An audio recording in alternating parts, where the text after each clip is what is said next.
আমাদের night round duty ছিল এখানে।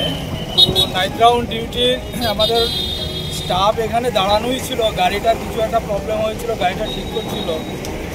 ওই সময়তে কুমারঘাট দিক থেকে একটা গাড়ি অসম্ভব স্পিডে হঠাৎ করে এসে পড়ে, এসে ডিভাইডারের মধ্যে ধাক্কা মারে।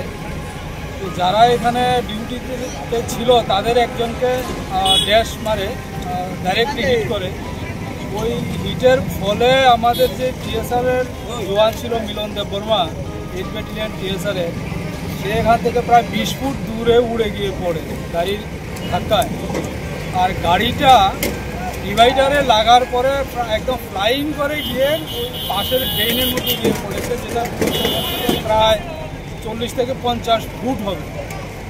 যাওয়ার সময় আমাদের যে দাঁড়ানো গাড়িটা ছিল ওইটার আবার মানে যে বডিটা আছে, বুট সহজে বডিটার মধ্যে ড্যাশ করে ফ্লাইং যখন যাচ্ছিল গাড়িটা, এতে করে আমাদের গাড়িটাও পড়ে যায় সাইডে, মানে সাইডে ইয়ে হয়ে যায়, কাত হয়ে পড়ে যায়। এবং আমাদের ওইখানে যারা ছিল দাঁড়িয়ে, ওইখানেও দুজন আরও অ্যাক্সিডেন্ট হয়েছে।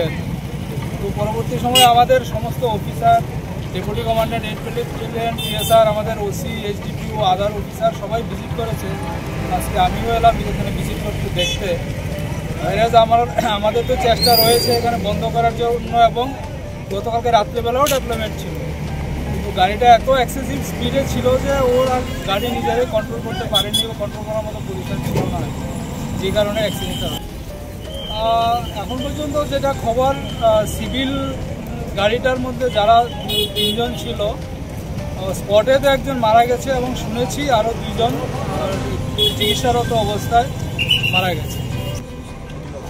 এখন পর্যন্ত যা খবর আছে সে এখন স্টেবল আছে, ট্রিটমেন্ট তার চলছে জিবি হসপিটালে।